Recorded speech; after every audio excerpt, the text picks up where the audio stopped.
Every time you swallow your rage to keep the peace, you feed a shadow that will tear you apart. You think you are being kind. You believe that by keeping the peace, avoiding conflict, suppressing your anger, and constantly being agreeable, you are showing maturity and perhaps even spiritual growth. You say yes when you actually mean no. You force a smile when you feel entirely disrespected, and you nod along with opinions that internally disgust you because you have convinced yourself that silence is a noble choice. You pride yourself on your patience, your empathy, and your uncanny ability to avoid causing a scene. But what if I told you that this is not kindness at all? What if this constant suppression is an act of profound self-betrayal, and what you call being a good person is actually a psychological dysfunction? Carl Jung, one of the most brilliant minds in the history of psychology, would not admire your compulsive niceness. He would warn you against it. He believed that this desperate need to be agreeable is one of the most dangerous psychological traps a human being can fall into, not because it is evil, but because it is entirely false. When you consistently present a version of yourself that is soft, palatable, and endlessly easy to digest, you are not acting out of virtue. You are acting out of fear. And the longer you wear that agreeable mask, the more violently you disconnect from your true self. You are slowly destroying your own nervous system, and today, you are going to understand exactly why. This script is your wake-up call.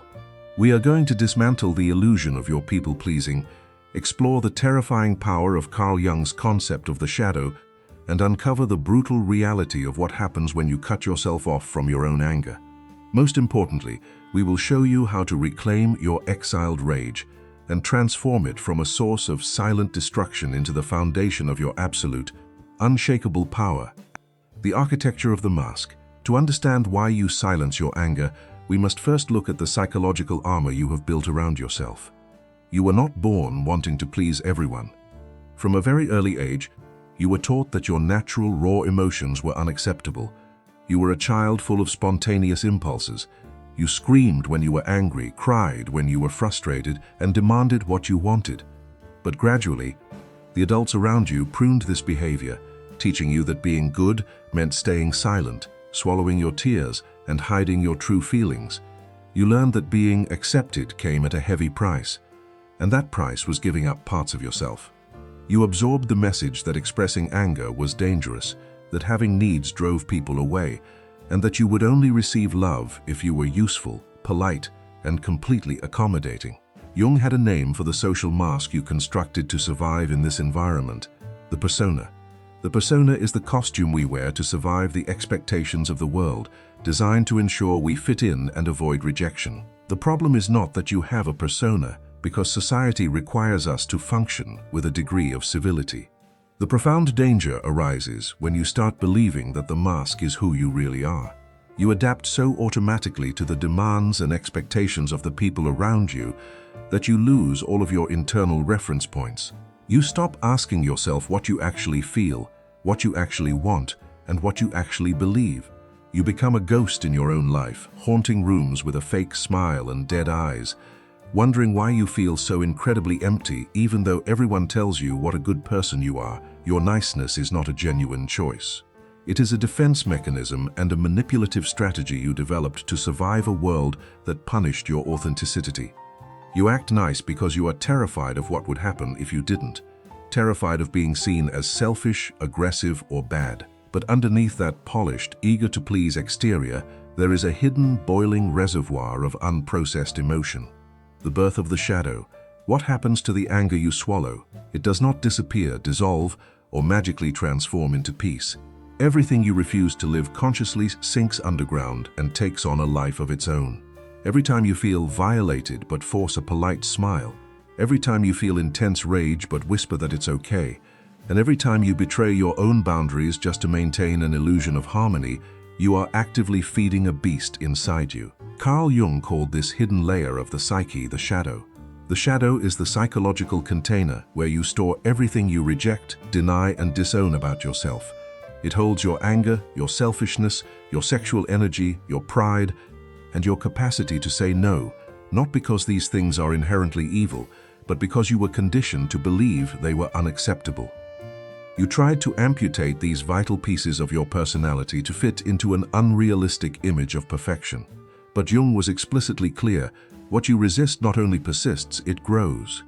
The shadow is a living, autonomous part of your personality, and the more unconscious it remains, the more powerfully it controls you from behind the scenes. The person who is most obsessed with being good is often the one harboring the most repressed darkness.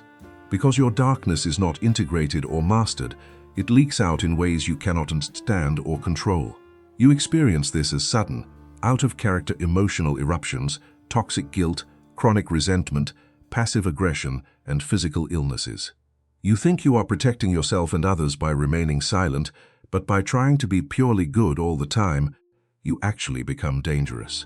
The unintegrated shadow takes the wheel of your life, sabotaging your relationships and destroying your dreams without your permission, while you blindly call it destiny or bad luck. The prison of slave morality and resentment. We must look deeper into the philosophy behind why you are so terrified of your own conflict. The philosopher Friedrich Nietzsche understood that much of the virtue you claim to carry, your humility, your passivity, your endless tolerance, is nothing but disguised fear. Nietzsche called this the slave morality, a set of values created by the powerless and the resentful who could not react, so they learned to hide behind a facade of submission. From an early age, you were indoctrinated with this slave morality, taught that being strong, asserting your will, and imposing limits was morally wrong. You were conditioned to associate confrontation with evil and submission with virtue. You convince yourself that you are being mature by avoiding arguments, but in reality, it is fear that paralyzes you, and when you repress your vital impulse to act, to defend yourself, and to impose your will, that energy turns into poison. Nietzsche diagnosed this state of the soul as resentment. The resentful person is one who wants to act but does not dare, who wants to claim their space but fears the consequences. To justify this profound passivity, you construct a false moral narrative. You tell yourself you are superior because you forgive, because you do not stoop to argue, and because you are the bigger person. But it is all a lie. Behind your discourse of moral superiority lies an unacknowledged anger and a feeling of powerlessness that rots your soul from the inside out. Every time you remain silent in the face of an offense and then spend hours awake in bed ruminating on what you should have said, that is resentment. Every time you watch someone abuse your goodwill and you merely accumulate bitterness instead of asserting yourself, that is resentment. Nietzsche warned that the resentful person is an accomplice to their own imprisonment. The more you flee from confrontation, the more resentful you become, and the more resentful you become, the less courage you have to ever stand up for yourself. You transform into a voluntary martyr, deeply proud of your supposed goodness, while remaining a total prisoner to your own fear. The predators who hunt the open door. When you build your entire personality around being agreeable, accommodating, and completely boundaryless, you are doing more than just keeping the peace. You are sending a massive, glaring signal out into the world. That signal clearly communicates: I will not push back, I will absorb whatever you give me, and you can treat me however you want because I will still be here. Certain types of people, narcissists, emotional vampires, and chronic manipulators, have a finely tuned radar for this exact signal. They find it extraordinarily attractive, and they target you not because you are weak, but because you are strong enough to carry their emotional garbage and conditioned enough never to complain about it. A narcissist desperately needs someone who will consistently put another person's needs above their own, and who will find generous reasons to stay when every red flag screams to leave. Because of your hyperactive mirror neurons, you don't just perceive their tension, you absorb their emotions as if they were your own. You deploy what psychologists call the fawn response. When conflict arises, you do not push back, escalate, or hold your line. Instead, you soften, de-escalate, and attempt to soothe the other person to restore the peace. You absorb more than your share of the responsibility for what went wrong. To a manipulator, this is the ultimate tactical advantage. It tells them that conflict is a highly effective tool for resetting power in the dynamic, and that if they make things uncomfortable enough, you will immediately fold and absorb the blame. They manage you effortlessly using guilt, knowing that all they have to do is sigh loudly or act disappointed, and you will collapse your boundaries to prove your virtue. You become what Jung called an unconscious container for their rejected emotions, metabolizing the narcissist's shame and the manipulator's self-loathing. And then you wonder why you feel like you are carrying 100 pounds of lead on your chest. You think you are loving them by enduring this, but you are not. Empaths often stay because they believe they can see the wounded child beneath the abusive adult, and they convert their profound psychological insight into a rescue mission. You justify their cruelty by analyzing their childhood trauma, but Jung was brutally direct. Understanding someone's pain does not make them safe to be close to, and your depth of insight is not a rescue contract. The shadow belongs to them, and no amount of your self-destruction will do the work of facing it for them. The hollow moment and the death of the persona. You cannot sustain this psychological arrangement forever. The human psyche is fundamentally designed to seek wholeness, and eventually, the drive toward integration pushes back violently against your constant self-erasure. Jung described a specific crisis that occurs in people who have lived this way for too long, a phenomenon he called the individuation imperative. Your psyche has a powerful drive to become who you actually are, and if you suppress half of yourself for decades, that drive eventually revolts. Most people experience this not as a gentle awakening, but as a bone-deep, overwhelming exhaustion with their own life. You hit a breaking point where the motivations that used to work, the need to be needed, the satisfaction of being the one who holds everything together, have gone entirely cold. Suddenly, the friend who calls with endless drama feels like someone draining you, and the partner who leans on you constantly feels like a suffocating weight. You experience a specific kind of emptiness that is completely different from physical tiredness. Jung called this the hollow moment. You sit alone, looking at the wall, and realize with terrifying clarity that you cannot remember the last time anyone sat with you the way you just sat with them. You realize that the people you have poured your life into are not relating to you as a human being. They are relating to you as a resource, an emotional coffee machine expected to dispense comfort flawlessly and without complaint. This realization induces profound cognitive dissonance, and the story that sustained your persona, the illusion that you are just a selfless, caring person, collapses. You recognize that your compulsive generosity wasn't truly about love, but a desperate, highly sophisticated survival strategy designed to ensure you were never abandoned. This shift initially terrifies people because it feels like they are becoming someone bad, cold, and selfish. But Jung had a completely different interpretation. This crisis is not a failure, it is an emergence. The exhaustion you feel is the psychic death of the false self that survived by being endlessly useful. Your authentic self is finally fighting its way to the surface, and your psyche is not breaking down, it is breaking open. Reclaiming sacred anger and the shadow, if you want to heal, you must do the exact thing you have been terrified to do your entire life. You must turn toward the shadow and reclaim your anger. Your anger is not your enemy. It is not a flaw in your character or a sign of spiritual failure. According to Jung, your anger is a message and a vital signal from your unconscious that something sacred within you has been violated. You were trained to believe that anger makes you cruel or mean, but anger actually arises when a boundary is crossed, when your values are ignored, or when your energy is being drained without your consent. Anger is your internal guardian saying, "This matters, and I matter." To integrate your shadow means bringing these dark, repressed contents to the light of consciousness. You do not have to become a monster or act out the shadow destructively to integrate it. You simply have to acknowledge it and dialogue with it. You must sit with your rage, listen to it, and let it speak before you silence it with toxic guilt. When you consciously acknowledge the shadow, it loses its destructive, subterranean power and transforms into your greatest creative potential. Repressed anger becomes assertiveness. Denied sadness turns into profound sensitivity. The paralyzing fear you once felt becomes intelligent, calculated caution. This is the psychological process of individuation, becoming fully who you are, rather than what society conditioned you to be. Jung asserted that the process of individuation is not complete until the shadow is integrated. The shadow is the final guardian between who you currently are and who you have the potential to be, and there is absolutely no true emotional freedom without confronting it. By doing this brutal introspective work, you stop treating your empathic abilities as a rescue mandate and start using them as a navigation system.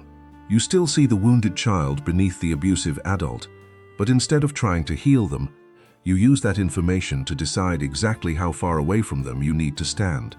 You stop absorbing and start perceiving. You stop being lived by your empathy and you start consciously directing it, the path of the sovereign empath. As you undergo this massive neurological and psychological rewiring, your entire frequency changes. You transition from being an unintegrated, exhausted sponge into what we call a sovereign empath. There is a profound fear that many sensitive people carry, the fear that becoming stronger means becoming cold, and that integrating the shadow means losing their capacity for deep love. But Jung's clinical observations proved the exact opposite. People who go through full psychological integration do not become less loving. They become more precisely loving. They become balanced warriors, capable of extraordinary gentleness with the people who have earned it, and capable of cold, unambiguous, impenetrable boundaries against the people who have not. You must develop what Jung called sacred selfishness. You have been taught that prioritizing yourself is a moral failure, but Jung argued that a healthy human being must have a strong ego, a stable, clearly defined sense of where you end and someone else begins. Without that boundary, you do not have real connection. You only have enmeshment, losing yourself in other people's chaos and mistakenly calling it love. Sacred selfishness means taking your own psychological health and boundaries exactly as seriously as you take everyone else's, operating with the radical belief that your needs are entirely equal to the needs of anyone else in the room. When you embody this sovereignty, the way the world reacts to you completely changes. Manipulators and toxic people who fed on your anxiety will panic. They will escalate their tactics, deploy guilt trips, and recruit mutual friends to accuse you of being cold, selfish, or having changed. The awakened empath recognizes that these people are not mourning the loss of a genuine connection. They are mourning the loss of their emotional control. You develop guilt immunity, recognizing that their theatrical disappointment is not evidence that you did something wrong, but merely their frustration that they can no longer use you. You leave relationships that demand your self-erasure, and you do not leave screaming or in chaos. You leave with a cold, absolute dignity that comes from having finally, after a very long time, chosen yourself. You do not need a confession or an apology from the narcissist because the closure you sought has become entirely internal. You have processed the experience so completely that the other person simply no longer holds power in your nervous system. Reclaim your life. The exhaustion you feel right now is not a sign that you are failing. It is the psychic death of the false self that survived by being endlessly useful. Let it die. A world full of empaths who burn themselves to the ground trying to manage everyone else's psychological reality is not actually a more compassionate world. It is a world full of depleted, resentful, hollow people who cannot show up fully for anyone, including themselves. But a world full of empaths who have done the work of integration, who show up whole, who see clearly and love openly, and who hold firm boundaries without a single apology. That world looks entirely different. Your sensitivity was never the problem. The problem was being placed in environments that demanded you betray yourself in order to belong, and being taught that your profound capacity to feel was a mandate to carry the emotional weight of everyone who refused to carry their own. You are not broken. You were responding perfectly to a completely unreasonable demand. It is time to stop abandoning yourself. Stop managing the room. Stop carrying what was never yours. The moment you become sovereign over your own energy, you become genuinely untouchable. Your abilities were never meant to drain you. They were meant to guide you. It is time to let them.